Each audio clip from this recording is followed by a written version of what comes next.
ഇതാണ് മുസ്ദലിഫ. നമ്മളിപ്പം അറഫയിൽ പോയി, അറഫയിൽ നിന്ന് നമ്മൾ നേരെ വരേണ്ടത് മുസ്ദലിഫയിലേക്കാണ്. ദിവസവും സമയവും മാറ്റമുണ്ടെന്ന് മാത്രം. അറഫയിൽ പോവേണ്ടത് ദുൽഹജ്ജ് 9 ളുഹറിന് ശേഷമാണ്. അവിടെ നിന്ന് മുസ്ദലിഫയിലേക്ക് വരേണ്ടത് ദുൽഹജ്ജ് 9 രാത്രി 10 പുലർച്ചെ 12 മണിക്ക് ശേഷമാണ്. ഇവിടെ വന്ന് നമ്മൾ ഈ കാണുന്ന സ്ഥലത്ത് എവിടെയെങ്കിലും ബാത്റൂമൊന്നും നോക്കൂല, എവിടെയെങ്കിലും സൗകര്യമുള്ള സ്ഥലത്ത് നമ്മളവിടെ കിടക്കും. എല്ലാവരും പെണ്ണുങ്ങളൊരു ഭാഗത്ത് ആണുങ്ങളൊരു ഭാഗത്ത് അവിടെ കിടക്കും. അതൊന്നും ഒരു ബുദ്ധിമുട്ടായി കാണണ്ട. ആ സമയത്ത് ഏറ്റവും സുഖമുള്ള ഒരുറക്ക് ഇവിടെയാണ്.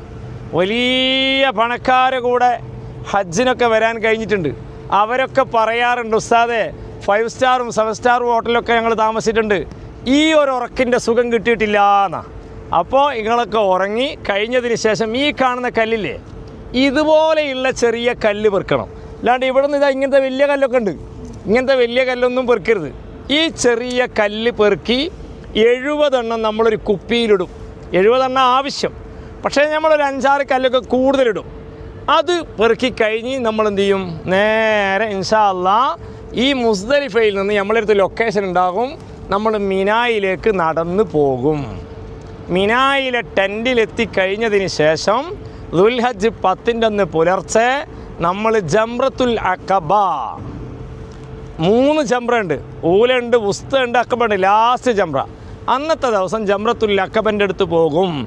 അവിടെ ഇങ്ങനെ ഒരു ഫുള്ളില്ല, ഒരാഫേ ഉള്ളൂ. അതിൻ്റെ ഉള്ളിൽ വലിയ ഒരു സ്തൂപമുണ്ട്, ഒരു തൂണുണ്ട്.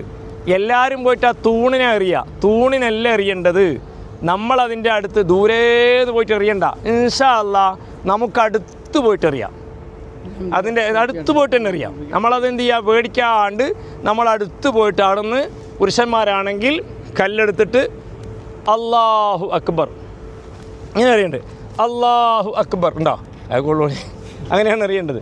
സ്ത്രീകൾ അതുപോലെ എന്ത് ചെയ്യരുത്, കക്ഷം കാണുന്ന രീതിയിൽ ഉയർത്താൻ പാടില്ല. നമ്മളെന്ത് ചെയ്യുക അറിയുക. അല്ലാതെ ചില ആൾക്കാരൊക്കെ അവിടെ നിന്ന് എറിയുക, എങ്ങനെ വരുക കല്ലും എടുത്തിട്ട് നമ്മളവിടുന്ന് നായ്ക്കളറിയില്ല, അതുപോലെ വന്നിട്ടാണ് അപകടങ്ങൾ ഉണ്ടാകുന്നത്. അതും വലിയ കല്ലായിരിക്കും. അതല്ല, ചെറിയ കടലമണി പോലത്തെ കല്ലെടുത്തുകൊണ്ട് അവിടെ ശൈത്താനെ നമ്മൾ എറിയണം. ആ ജംറത്തുൽ അഖബയിൽ 7 പ്രാവശ്യം എറിഞ്ഞു കഴിഞ്ഞാൽ അങ്ങോട്ടേക്ക് നമ്മൾ പോകുന്നത് എങ്ങനെയാണെന്നറിയോ, ലബ്ബൈക് അല്ലാഹുമ്മ ലബ്ബൈക് ലബ്ബൈക ലാ ശരീക ലക ലബ്ബൈക് ഇന്നൽ ഹംദ